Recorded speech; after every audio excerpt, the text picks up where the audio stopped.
Hey guys, welcome. It's a double shot of Steelers. I'm Dejan Kovacevic of DK Pittsburgh Sports. We are on the eve of mandatory minicamp, which used to just be minicamp.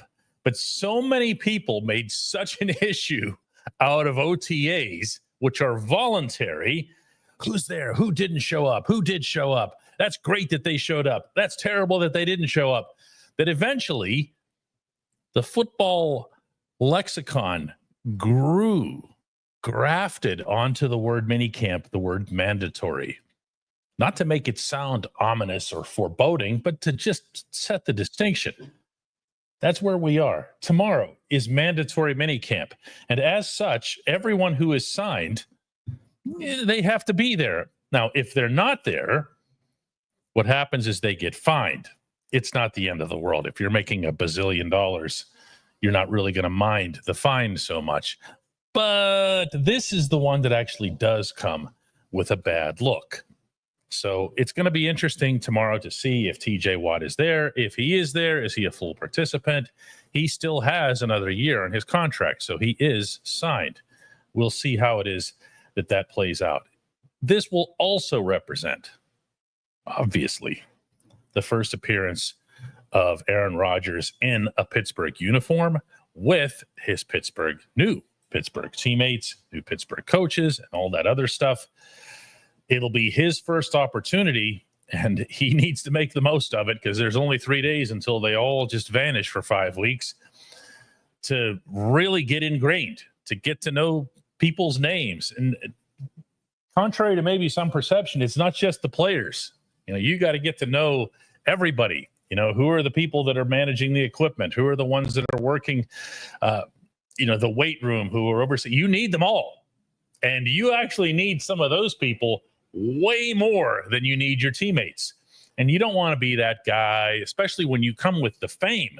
And that's not an overstatement when it comes to Rodgers, that he has, to look like, oh man, that guy's kind of looking down on me or whatever. You just, every impression that you make is so pivotal, small and large. There's no delineation over there. And again, he's got to do it so fast. And then he's got to do it in a way that makes a real impression. So yeah, here they go. Here go the 2025 Steelers. And I'm still, look at me, I still have no idea what to think of this collective. I have no idea what to think of this team. I have no idea what to think of really still what's missing, what's left. Because even if we start getting into some kind of dialogue here about, WR2, like we could do that. And I could come on here and I could pound the table and say, this can't be like last year. You have to go and get somebody. You can't just trade George Pickens and then not replace him. But what if, just totally winging this one here, what if Rodgers says, hey, you know what? What if we just went with a bunch of tight ends? I'm not saying he's going to do that. Just whatever. If he just says, listen, I heard you guys were talking about Jonnu Smith. I mean, that'd be unbelievable. Can we really get him? That's what I'm talking about, where you get some sense for what this team hopes to be. Because now, more than ever, as of this week, with Rodgers putting pen to paper, the whole future thing is on hold all over again. Okay? I've made my piece clear on that for months now, how I felt about it. They are now a 2025 team. That's what this is all about. So how do you best align this team to be a 2025 team? That's something we're going to talk about with Chris Halleck when we come back. And we're going to be taking your questions and your comments and your criticisms and all that other stuff in just 29.5 seconds. At DK Pittsburgh Sports, we take pride in coverage that connects our city's fans to their favorite teams. Now, that connection's stronger than ever. Introducing our all-new state-of-the-art app. Find expert inside reporting and original podcasts. Check live box scores. Track the latest stats. Chat it up with our community of thousands of fans, all in one place. The new app from DK Pittsburgh Sports. coverage that connects.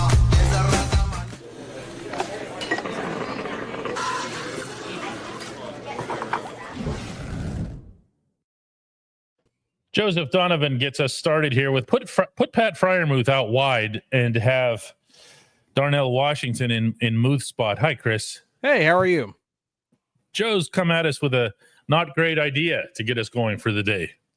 I don't understand the obsession with just because Arthur Smith likes to use tight ends does not mean that he wants to run out of 12 and 13 personnel all the time. No. The Titans' best offense whenever Arthur Smith was coaching there had two legitimate wide receivers, one bona fide number one in A.J. Brown and one really, really good complementary piece, number two in Corey Davis. That is what the Steelers need. That's what they're going to try to get from everything that I understand. So that's what I think is going to be happening. I mean, it doesn't need to be all these tight ends. It just doesn't. Jay Mood says, imagine if TJ demands a trade and we don't have, see, this is what I mean. There's a lot to talk about. And I'm sure there are shows that love this kind of stuff. Go nuts and find them, Jay Mood. That's not us. Okay. TJ signing a contract by summer's end. He just is. It's the thing that's really funny about it is that, there's precedent for this entire thing. We just went through 4 years ago the entire TJ Watt contract extension saga, and it went on all summer long, throughout all of training camp, throughout all of preseason, and didn't resolve itself until I think like 5 days before the season started. And there were multiple people, including Mike Tomlin himself, who did not care one bit how long it took, because the longer he doesn't participate in anything, the better chance there is that he stays healthy. It's gonna get done. This is not anything. It's a completely just non-news thing to talk about. John Davis says with Aaron Rodgers, the offense doesn't have to be so conservative. I'll tell you what. I've now spoken at length with this offensive coordinator about what his 2025 offense would look like with two other quarterbacks at the helm. Those being, of course, Justin Fields, whenever that was the outlook, and then Mason Rudolph. And I got to tell you, there was no point at which Art said, yeah, but I got to be really careful here. That's just not him. Yeah, he believes in taking the shots. I think that whenever people hear that he's a run first guy or that he likes to go out there with the big sets, that they confuse that with that means that he's Matt Canada and has absolutely no imagination and whatever else here. And that's the grossest mischaracterization that you can make of Smith. He insists on throwing the ball and throwing it deep, and also, by the way, throwing it across the middle. He's not adverse to the intermediate pass, which is the one that ended up getting swallowed up by Russell Wilson's presence. There was no intermediate pass with Russ. Yeah, that's very, very true. And listen, with Aaron Rodgers, the one thing that the Steelers don't want to do is fall into the same trap that the Jets did, the New York Jets, New Jersey Jets, that what they did. And that is asking Aaron Rodgers to be their hero. He was third in the NFL in pass attempts last year. That is asking him to summon the ghost of Aaron Rodgers' MVP past. Right. And the Jets couldn't run. They could not run the football. I have gone through now 2 games, the first 2 games of the Jets season. The first one is up on this YouTube channel right now. The second one's coming out tomorrow.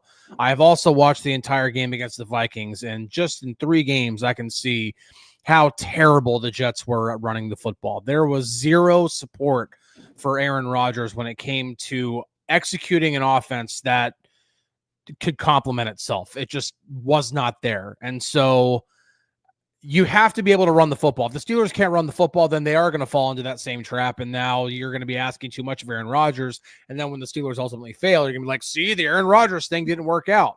They got to be able to run the football. If they try to do what the Jets did last year, you're going to get the same result.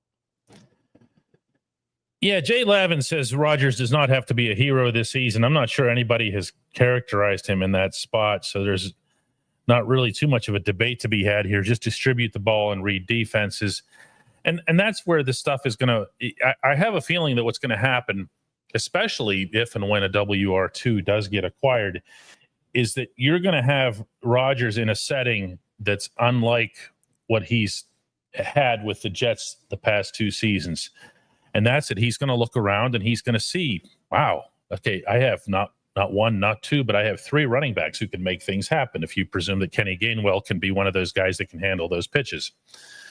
I have tight end weapons. I have DK Metcalf. Mm-hmm. What he had in East Rutherford, correct me if I'm wrong, Chris, was 1 wide receiver. Well, so he had Garrett Wilson, and I'm okay again. And watching the film right now, Garrett Wilson seems like a very, very difficult wide receiver to throw to. He can be really, really great at times, and then there's some other times he does some maddening things. There was one in the Chalk Talk that I did today where he ran an arrow route, and an arrow route is literally you run in like you're running like a drag or something like that, and then you just stop and you sprint out toward the sideline. There was no sprinting out. It was stop, hand fight, and then run. And that completely jacks with the timing. And if there's anything that's going to screw up Aaron Rodgers, it's short routes not having their timing down.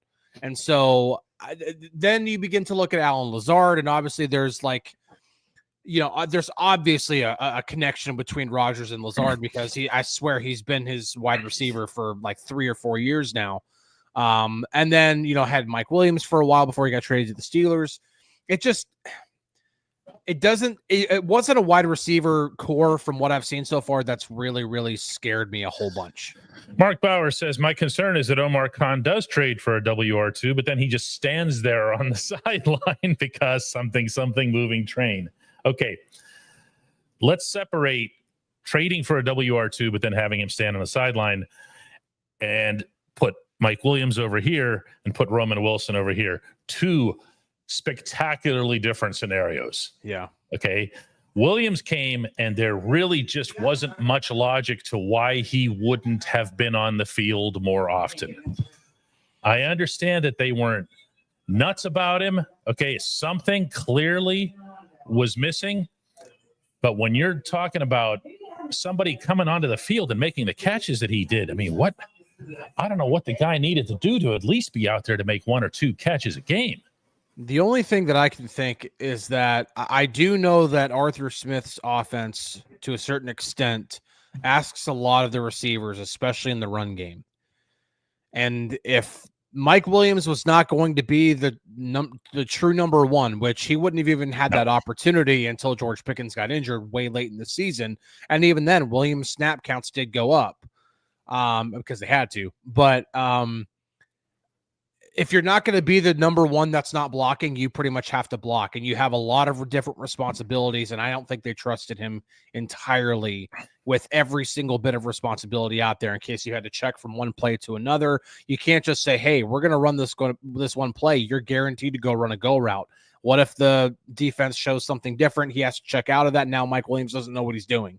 So there's a lot of stuff that doesn't get thrown in there. Again, this isn't Madden. You don't just plug a player in there and then you could just have them run whatever you tell them to. Tyler Dotz asks, could the New Jersey Jets not run because teams sold out to stop the run because they weren't worried about Rodgers beating them through the air, or could they just not run? The answer to that one, Tyler, is a hard your second option there.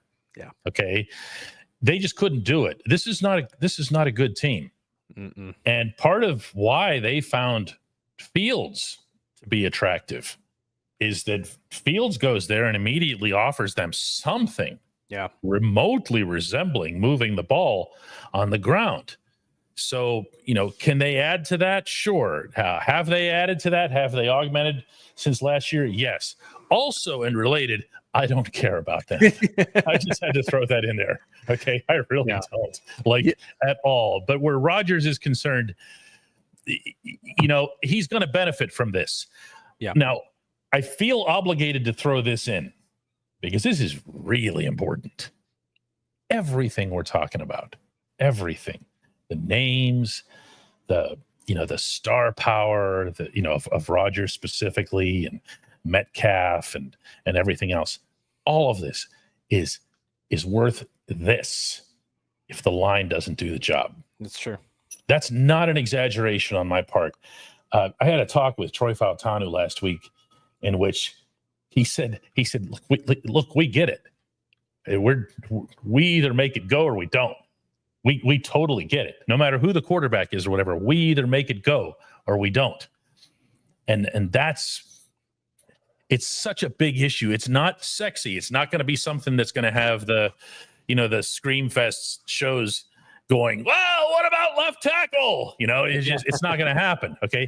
But that's why you watch this instead of that. Yeah, there is a lot riding, and it will ultimately determine the success of the offense. And that is obviously a very young, developing offensive line. 3 of your starters are second-year players, and one of those guys played 55 snaps last year. There's a lot riding on it because if they can't run block and you can't run the football, now you are going to have to ask a 42-year-old quarterback to be your hero. That's not a good idea. If they can't protect Aaron Rodgers when he wants to get rid of the ball quickly and they still can't protect him, that's going to be a problem. They're going to have to be able to protect him a lot of the time whenever, like, beyond first read. If he gets to, hitting his back foot and his first read isn't there and then he's got a dude in his lap, that ain't going to fly. You're going to have to give some legitimate pass protection. Now, again, just a little bit that I've seen so far, the Jets offensive line could not handle stunts to save their lives. I think every single one of the times that Aaron Rodgers was sacked, or at least all but one of what I've seen so far, the defense did it off of a stunt. And the good thing is that both Broderick Jones and Troy Fautanu are actually pretty good at picking up stunts. So, and passing them off, because you have to work with your guard that's next to you in order to make sure that, okay, you got this guy because he's twisting inside. Now I get this guy. And so far, those two have been pretty good at that. Now, granted, 55 snaps for Fautanu, but he also did that well in college too. So we'll see how it plays out. James Fairfield says the only real question about Rodgers is whether or not he's physically capable. Often the end comes quickly for pro stars. For anybody who doesn't know what James is referencing with that last line, it tends to be pretty accurate. Yeah. And what it actually is specifically is that the way they say it is when the end comes, it really comes, like meaning it's just a precipitous fall. Like you just look out there and you no longer recognize the athlete. I could give you any number of examples in any number of sports where you just see them and you go, what's that all about? And then the season gets longer and you're still going, they're not really coming out of this one, are they? No, they're not. And then they don't. And then they realize that it's time to end. Is he physically capable? He passed a physical. No, I mean, that's my straight answer to that. Now, is when you're talking about 41-year-old quarterbacks, you can set that over here.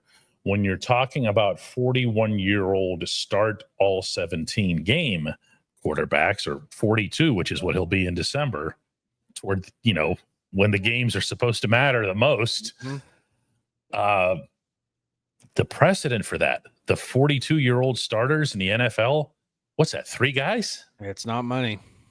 Right? Is it like, I don't remember George Blanda do it? I don't remember the exact number. I thought Rich Gannon, I don't know if he got to 42, but Rich Gannon, I felt like was over 40. Flacco's doing it this year. I'll tell you that right now. Flacco, he's doing it this year. Yeah. Obviously, Brady did it, but I almost don't want to count Tom Brady because Brady's just his. This is what people bring up Tom Brady. They do that with 6th-round picks too. Like, oh, yeah, but Tom Brady was a 6th-round pick. Yes. And you're only making the point that it's spectacularly, phenomenally rare because he's Tom Brady. Right. How many 6th-round picks are in the Hall of Fame? How many Tom Bradys are there? Exactly. They only made one of those. Yeah. Jessica says, we have at least 2 fullback options on the roster right now, I believe. What is the benefit to having that position?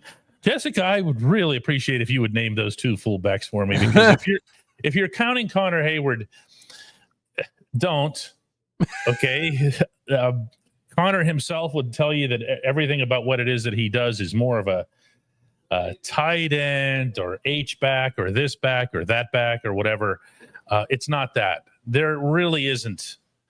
and there isn't going to be. They've even done this where they bring in a fullback into camp, like an actual bleeping fullback. Yeah. Okay.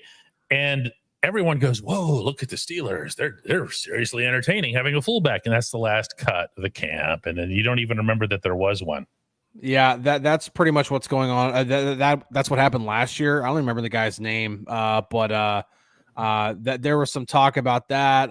And then this year it's going to be DJ Thomas Jones. Yeah, from the Niners? No. Last training camp, it was okay. Jack something. I can't remember his last name, but there was a guy in camp who was. Oh, somebody will remember. Yeah, I know who you're talking about now. Yeah. So real life fullback. A real life fullback. He was there, was getting really involved first week or so of camp, and then just nothing ever came of that. Like I said, DJ. Sure enough, it's Monty Potabom. Yeah, yeah. Yes. The boss approves of the name Monty Potabom. Oh, that's funny. And now DJ Thomas Jones was the guy that they have this year. I mean, he's currently on the roster. He's going to get talked about just because he's a fullback, but I honestly feel like I really feel like they would only really have a fullback be a real part of the offense if they had like an established guy who's like legitimate. I don't know. We'll see. Jack Coletto, Shaka Steele has it. Jack Coletto is the guy who I'm thinking of. He was on the roster last year. It wasn't Monty Potabom? No, it was not. That's a better name. Yeah. That's a better name, but no, it was Jack Coletto. That's the guy who I was thinking of. Jay Lavin wants to know if there's a backup plan if Broderick Jones struggles. No, he's gonna play. If he struggles, it's not gonna be where he gets benched before the opener. No. Okay, they're going to put him out there and he's going to play. They're going to sort it out. They're going to shove him out there. They're going to make sure that he can get the job done. If you get to the point where you have to start calling on, Calvin Anderson or Spencer Anderson or whatever, Calvin in particular, I think Calvin would be your first, yes, your backup on either side. You're not doing that before week 1 is what I'm saying here. No, he needs to play. This is a make or break year for Broderick Jones.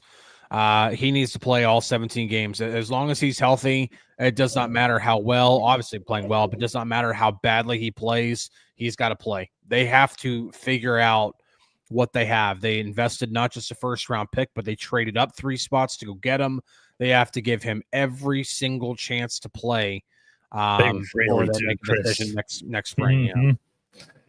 This, by the way, if you tuned in late, is the Monty Potabom episode of Double Shot of Steelers. Monty the Mullet walked out of camp, says Mark Grandis, coming up with a Monty the Mullet nickname for Monty Potabom. Monty Potabom is not one of those names that needs a nickname. No. You can say just the first name. Yeah, I wouldn't even go Monty on him. I wouldn't go the full Monty on him. I would say, I see him walking in the door, like right now, right behind me right now, and I would go, "Hey, Monty Potabom. What's up, Monty Potabom?" Monty Potabom ended up retiring, didn't he? Says Hunch the Goat. Honestly, I don't know. No idea. Oh, here, yeah, it says John Malesko says he retired. I remember this now. Abruptly retired during camp. Yeah, he just said that was that.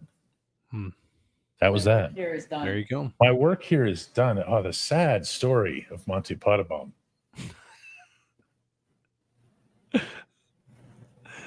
You guys, how many days since the show went off the rails? Yeah, I need to get that sign. How many days without nonsense in the workplace? Frank Ray says, "I'm not happy about Aaron Rodgers, but I still gave DK and Chris a like. Show your support." Honestly, one would have to do with the other, but show your support and smash the like button. We appreciate you, Frank. He's the quarterback. The Steelers have set their tone. They have set their direction. They have set their end line. Their end line is next February. And there's hardly anything between now and then that would be pointed toward the future, up to and including, I should add, the signing of TJ Watt. Okay, so if you're okay with that, just bookmark. That's what I'm saying. Bookmark. I happen to believe that the Steelers would be better off as a franchise if they ever committed in any capacity to anything that's future related. At the moment, what we have is Omar holding a handful of extra picks. It's not a ton, okay, but he's got some. He's got some extra picks from Dan Moore being signed and whatever else here. Now we're going to see what Omar has to give up to get WR2 or TE1 or whatever it is that happens to be offered to him. And if he does, then you're going to see even less of that future outlook as it relates to that draft that'll happen across the river over there next year. To me, if you're the Steelers, yes, you can do both things. There are parallel tracks. Mm-hmm. You could have done all kinds of stuff this year that would have set yourself up to, let's take a look at this guy. Let's take a look at this guy for the quarterback position. And let's look at next year and make sure that we are just loaded for bear. Now, you're not going to move up to the top 1, 2, or 3 slots in the draft by giving up, your 4th round comp pick. Okay. So you're going to have to actually give up real stuff. Yep. To do that. Mm-hmm. But to give up real stuff, A, you've got to have it. And B, you've got to have that will. You've got to have that stomach for saying, hey, listen, this coming year, this isn't going to be the year. Not so that you tank or whatever, Chris. I'm not talking about tanking. I'm just talking about, like, you give up a player. You have to give up a roster player to do this. I hope that's understood by everybody. You have to give up a roster player to move up that high in the draft. You don't believe that? Future first. Multiple future first. Look what Cleveland just did with Jacksonville. But I also look back at what the Chiefs did when they traded up for Patrick Mahomes. They gave up a future first and a current third to move up 17 spots from 27 to 10. You don't have to trade into the top 5, especially if the quarterback class is really good. And by the way, that class with Mahomes was awful. That was a terrible, terrible quarterback class. But Mahomes was there at 10. That's where they felt comfortable to trade up. They traded up 17 spots. I think that if the Steelers are really serious about doing that, which, we know so far is that they are acquiring a bunch of draft capital. But if they are really serious about trading to 10th overall, 8th overall, 7th overall, whatever it takes to go get a quarterback, it's a future first, and then it's add whatever you have to in terms of draft picks, in terms of draft capital. That's why you acquire as much of it as you can so that you can do that without having to be like, oh man, well now we're not going to have a 2026 draft or a 2027 draft. You can have the flexibility to do that. And when it comes to parting with any of those to get a second wide receiver, obviously the higher the draft pick you would give up to go get one or to trade for one, you would hope that there would at least be a future. You're not going to trade a 3rd round pick to get Romeo Doubs and keep him for a year and then let him walk in free agency. If you trade for Romeo Doubs, you're going to try to sign him to an extension. Terry McLaurin, that name's coming up a whole bunch right now. I don't think that's going to happen. But, if you were to do that, you're giving up quite a bit, but you're doing that to keep him. Levi says, Chris, I'm always an optimist. I hear too much that they can't win a Super Bowl with Rodgers if they can go all the way this year. How do they do it? Okay, this goes back to what we were just saying, though, a little bit ago. Actually, Chris brought this up. You're not winning a Super Bowl because of Rodgers. When I talk about the Steelers in the Super Bowl, and I do that a lot in the last 48 hours, it's because they have now set this as their end game. And I don't even necessarily say that in a positive way. Because anybody can shout from the hilltops, yay, we're going to the Super Bowl. This is our goal. That's who we are. Anybody can do that. Yeah. What happens when you set that, whether it's verbally or especially in terms of action, you set that as your goal. That's how you're building the rest of this too. Okay. And you're not doing everything that you need to do to eventually get that franchise quarterback in here in 2026. Well, to address the question, the only way they really become a legitimate Super Bowl contender with Aaron Rodgers as their quarterback this year is the defense has to actually play as an elite defense consistently throughout the year. That has to happen. That's the number one thing. Even when the Steelers last won the Super Bowl in 2008, they didn't have an offense that completely blew everybody's doors off. They won one game like 11-10 against the Chargers, but they had the number one defense in the league and one of the greatest defenses of at least the last 30 years. But, if you don't have that and you just have a top 5 defense, then you're going to have something else on the offensive side. Hopefully a run game. You have to be able to run the football. Now, if they can run the football, they have a top 10, like legitimate top 10 rushing offense, not top 10 because they ran the ball more than everybody else, but I'm talking about efficiency as well. And then you pair that with a great defense. Now you're talking about the ability to at least go into a stadium with Lamar Jackson or Patrick Mahomes or Josh Allen and at least have a puncher's chance, because Rodgers every now and then can still do some of the things that he did whenever he was at the height of his powers. It's just not nearly as frequent because he's 41 now. So he has to have some support from the rest of the team. Jack Long says, I'm anxious to see Will Howard at both training camp and into the preseason, since we're most likely we're going to see very little of him starting September 7th. I don't think you're going to see any of him. That would be the plan. Yeah, I don't think you're going to see any of him when the games matter. You hope not. And even if you get to the point where, let's say that, Rodgers is hurt and or Rudolph gets hurt, you're going to see the Steelers go to the outside for help. You're going to see them go for emergency help. If there's one lesson that's to be learned from this head coach and his long list of mismanaging the quarterback examples over the past several years, one of them is going to be that you don't go into a season the way they did with 2019, where Ben's there, Ben goes down, and you go, "Oh, who's here?" Well, the kid is here. All right, well, let's just start the kid every game. Yeah, and Rudolph clearly wasn't ready, and then on top of that, he gets banged over the head twice. The whole race baiting thing between him and Myles Garrett, all that ugliness and everything, just this endless physical and mental drama all year. You're not going to do that to anybody. Okay, that's cruel. So that's why, even if Rodgers hadn't signed, if Rudolph had been the starter, I've been saying all along, you're going to bring in somebody else at number 2. You're not going to see this kid this year. Enjoy what you see. If you come out to Latrobe, enjoy what you see. You will see a lot of him in preseason. But my feeling is you're going to see a lot of him handing the ball off. Yeah, no, preseason, I am all about letting him play, and I would let him throw. I mean, let him do everything that he needs to do in preseason, because that will be the most amount of, hopefully for their sake, the most amount of time he plays, because that means that, number one, Aaron Rodgers and or Mason Rudolph stayed healthy enough to make sure he never got on the football field. But their goal from the very beginning has been for a developmental year for him. That is how they view him.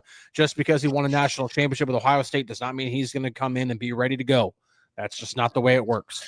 Hodge says, which line do you guys have higher expectations for? I'm going to take your word expectations in the most literal sense possible, Hodge, and it's absolutely the defensive line. It's not even close. And that doesn't mean that I'm making predictions here or whatever, but that's the side that has Cameron Hayward on it. Okay. So that's the side that's got the expectations. Yeah. Now, which one would you have higher long-term hopes for?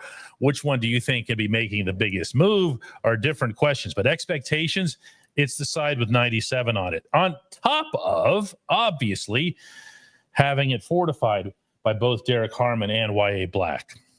Yeah, no, there should be. And because I'm not the only one, but a lot of people who evaluate the game consider edge rushers part of the defensive line. So I'm throwing TJ Watt and Alex Highsmith and Nick Herbig and those guys into that mix. So yeah, no, defensive line is 1000%. I mean, you have that should be based off of the talent that they have and now the depth that they have. That should be a top 3, no lesser than top 5 unit in the league. And if anything less than that is all the way left to right. Yeah. I don't know that I would dispute that. Yeah, there'd be all kinds of weird things going on if that weren't the case. The Scorpio says, basically echoing exactly what you just said here. James Chamberlain says that Tomlin's choice of quarterbacks: Mitch, first-round pick; Kenny, first-round pick; Justin, first-round pick; Russ, Aaron, Mason. I don't even know where you're headed here, James. I'm sorry. I tried to go with you there for a while. It didn't happen. Hovain believes that Corey Trice is going to be the new slot corner. I will tell you this. In my talk that I had with Corey at OTAs last week, that was one of the subjects that came up between us. And I asked him I didn't even share this with you, Chris. I asked him if he had been cast specifically by the coaching staff heading into the coming season as he's a hard outside guy, or maybe they're going to try him both places and whatever. And his response was that hasn't been defined, but that Hovain is wide open to it. If there's one lesson that he's learned, he said, from being around Brandon Eccles, is make sure everybody understands that you're functioning in a revolving door. Wherever they want you on the field, you're happy to go. That's the way Eccles operated when he was with the Jets. That's the way he's going to operate here in Pittsburgh. That's how, when we met with him over on the south side, when he was introduced, he came across. Is Trice an outside corner? Sure. Is Trice a football player, first and foremost, who wants to be on the football field? Yeah. Yes, he is also that. Yeah, and Trice is going to have to. We talk about cornerback. It's a little bit deeper than people think it is. Right now, Corey Trice is your number 4 cornerback on the outside. It's Joey Porter Jr., it's Darius Slay, and then number 3 right now is Brandon Eccles. So Trice is going to have to find a way to get onto the football field. Now, I do think that the Steelers want him to be on the football field. They are very, very high in this guy. The only thing that's holding him back right now is his ability to stay on the field. That's the only thing, because the talent's there, the size is there, the work ethic is 1,000% there. Oh, what a commitment this kid has. But you got to stay healthy. And I think that's why they didn't go after the really big money long-term cornerback, because they still have some hope that this kid will actually turn into something if he can stay healthy. But you just can't quite do that yet. That's why they got slow. Andy asks, will they be wearing pads Tuesday? And hitting no. This is OTAs with a mandatory in front of it. Yeah. Visually and otherwise will not look any different. Yeah. I can give the date. Sorry, I can give the date the pads come on for the first time, July 29th in Latrobe. And that's not the opening of camp either, by the way. He's given you about 5 days into it. That's when that happens to be. They take a break, they come back. This is usually after a day off. They come back, and then it's boom. Yep. Katakuri asks, do the coaches hate Beanie Bishop? They don't hate Beanie. It's impossible to hate Beanie unless you're a Pitt fan. So and even that obviously would not make, some, huge groundswell. Beanie is a great kid. Beanie works his rear end off. Mike Tomlin has a thing with slot corners. He has a thing with certain positions. He does. Which is kind of an odd trait if you think about it. But there are certain ways that he treats people at certain positions, regardless of what their actual personalities are. It's actually kind of fascinating to watch. And he has been tormenting his slot corners for years. And I don't even say that in a mean way. Okay. But I go back to whenever it was him and Mike Hilton shouting at each other playfully across the field at Latrobe, and Hilton would make a play, and then he'd look around, he'd find Tomlin on the sideline, and he'd yell out, "Too small! He's too small!" Yeah, he really, really does. And Beanie's, as long as Beanie's making plays out there, believe you me, they like him. But you're not going to hear it from the head coach, not at that position. Yeah, no, he will get. Yeah, he'll get a lot of ribbon for sure. It just comes with it. It's really interesting, and that's where you see the genuine love that Mike Tomlin has for the game of football, because he will just latch on to And it's not just like slot corner. He'll latch onto so many different little things and invest himself in it so much and have so much fun with it. That he really is like a football junkie. That is Mike Tomlin. Yeah, he's a character in a lot of different ways, but it's all in a positive light. That's just who he is. Do we expect, asks Hodge, a jump from Peyton Wilson? I know one person who expects it. Oh yeah. The harshest critic you will find as it relates to Peyton Wilson is Peyton Wilson. Mm-hmm. And that's been true from the first day he showed up for rookie mini camp last year. He is a guy who I think he has a vision or a bar in his head of where he should be and what he should be able to do on a field. He is occasionally, not always, but frustrated by it, even exasperated by it, because he knows it. It's here. Do you remember the obscenely complex interception that he made? Yeah. Yeah. You know which one I'm talking about? He gets the Ravens, yeah. Tumbling around and all this, whatever. And all you heard from his teammates was, well, yeah, that's what he does. Mm-hmm. I mean, he is an outrageous talent. Yeah. He has the crazy speed. Like it's a straight line closing speed. Yeah. He has all of that. What threw him, for the most part, if you think about it, was what threw Patrick Queen. Because they're out there, everything's new. They're who runs here, who runs there. Mm-hmm. And now, I'm not saying this is a bad thing necessarily, but if you have a healthy Cole Holcomb out there, and Cole Holcomb is a similar type of linebacker, I feel like almost, Chris, like they've got to find lanes and stay in them or define their roles more clearly, because they have some exceptional athleticism. They have an exceptional ability to cover, and they have closing speed. They're going to take away your screen passes. They're going to take away your end arounds. Not literally. I'm sorry, end arounds. You're trying to get around end. Yeah, I think the when you look at the talent that they have, especially with the top three of that room, they want guys who are versatile. And that's exactly what all three are. They're not a run defense specialist. They're not a pass coverage specialist. They're all three very versatile. Now, each one of them still has their own strengths and weaknesses because every person is just unique. That's just the way life is. But they are all able to pretty much execute what they would need all of the inside linebackers to do. The other person who expects a big jump from Peyton Wilson is Mike Tomlin, because he expects all of his year two guys to make a gigantic jump because it's their second lap around the track, as he likes to put it. There's no more, not say no more. There's a lot less thinking involved because you're not getting used to the NFL. You're not just coming off of a draft process and everything's a whirlwind.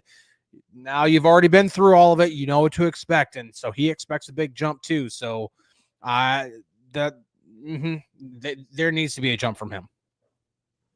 Danny Blaze says if he likes Beanie Bishop, then why did he bench him for Cam Sutton? He benched Beanie for Cam for two reasons. One is that they didn't like Beanie's overall, how shall we put it, coverage map. Okay. Yeah.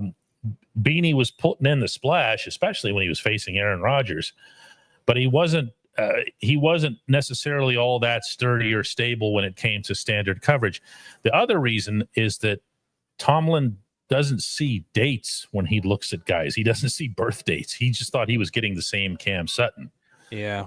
And he absolutely did not get the same Sutton. By the way, neither did the Lions. No. Pretty much the last time Cam Sutton was a legitimate NFL player was his last snap in Pittsburgh before he went to Detroit. So it's just... It is what I mean. Yeah, it's exactly what DK said. I don't really need to add anything else to it. He wanted what the veteran guy thinking that he would be able to execute stuff at a higher level, and obviously it did not pay off. We're going to take just a couple more today.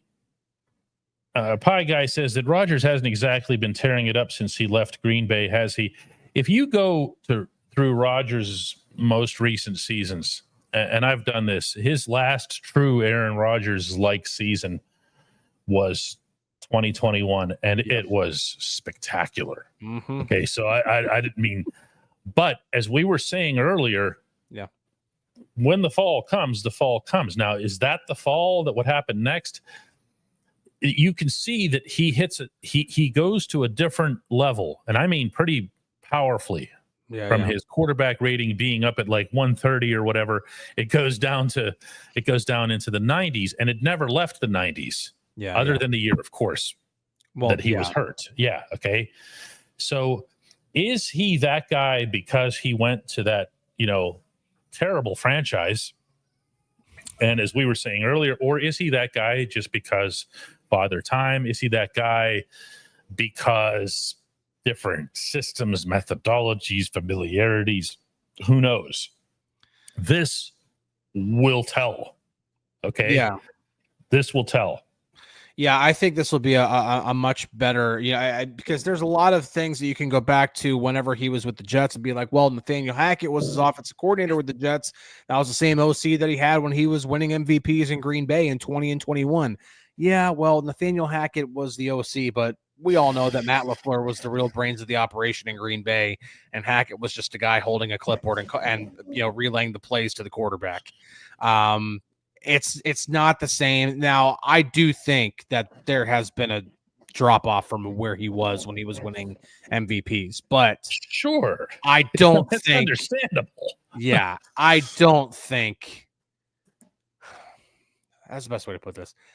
I don't think that the failure with the Jets is all on Rodgers. It was a bad situation. Even if it was what Rodgers wanted, and he got a lot of what he wanted, including Hackett at OC, including Alan Lazard, including eventually Devontae Adams in a trade, it still did not work. It was bad all around. And now that he's going to a situation where he doesn't have as much control, he's not going to be able to go to Mike Tomlin and say, hey, Mike, I need all this. And Mike's going to tell him, yeah, this is still my football team. You're here for a year. Like, maybe this is the situation that Rodgers needs. We'll see. Matt Masaryk gets our last word today. He says Patrick Peterson 2.0, and I'm sure he's referring to Darius Slay being your starting outside corner. I am going to object, because I've seen this before, to the casual usage of Patrick Peterson in a negative context. He was a pretty good player when he was here. Okay. And he got burned because he was, not all that often when he was older, but the idea that he was some sort of liability. They asked Pat Pete to move all over the field. You understand that that's a heck of a thing to ask somebody in the final year or two or whatever of their career. He did that. He took that. He and I talked about it near the end of the season. I don't think people understand what all they've had me do here. Yeah. Actual last question goes to Russell. Deepest position for the Steelers. That's way too easy. It's edge rusher. Yeah. Try us with something a little bit harder, right? That's a pretty good one. Inside linebackers, they're up there too, but no edge for sure, especially adding Jack Story to the mix. Yeah, no, that's good stuff. All right, when we come back, and Chris, stay with us here. When we come back, we're going to take care of a little business here. Everybody else, we will see you tomorrow.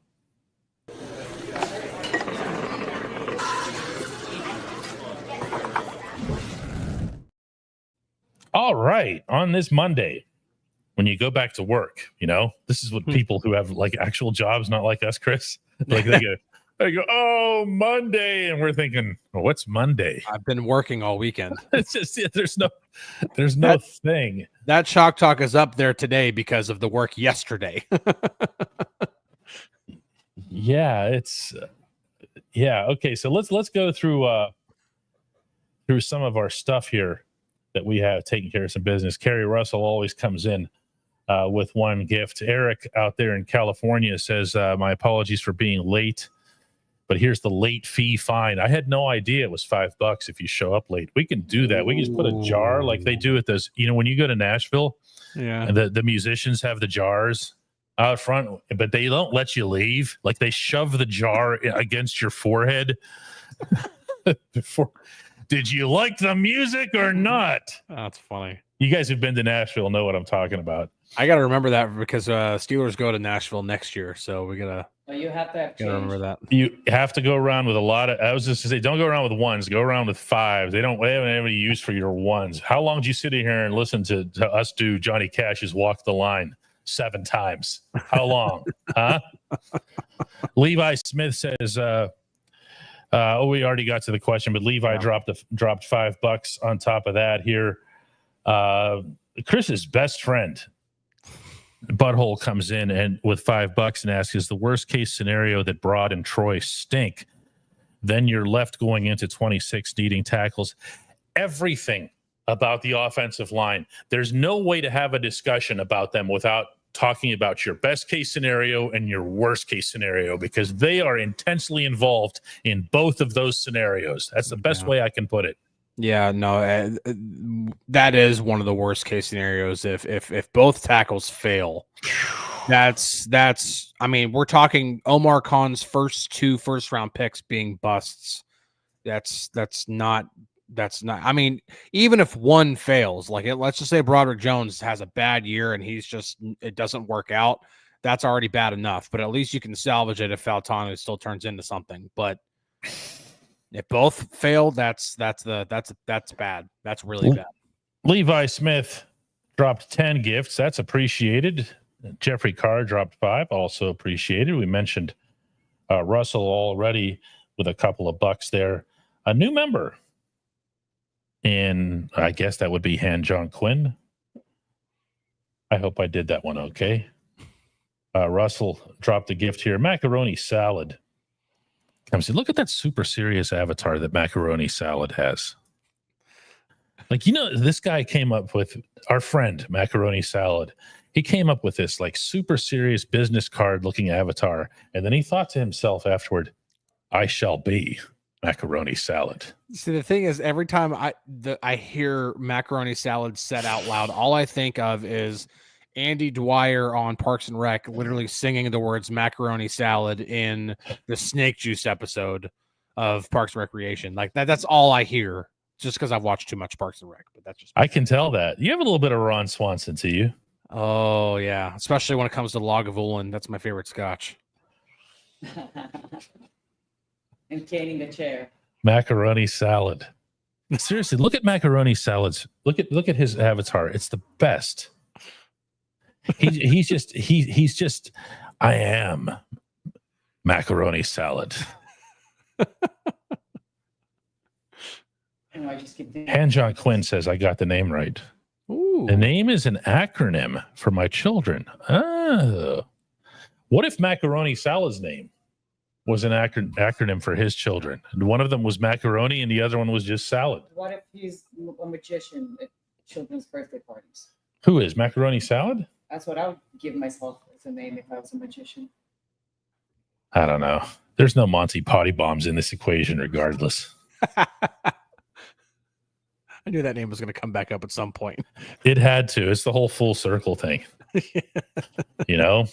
As Randy Wagner points out, minicamp is here already. Time flies. It does. Chris and I will be there tomorrow. We will be spreading all over the place here. There's Aaron Rodgers. There's DK Metcalf. Maybe there's TJ Watt, whatever.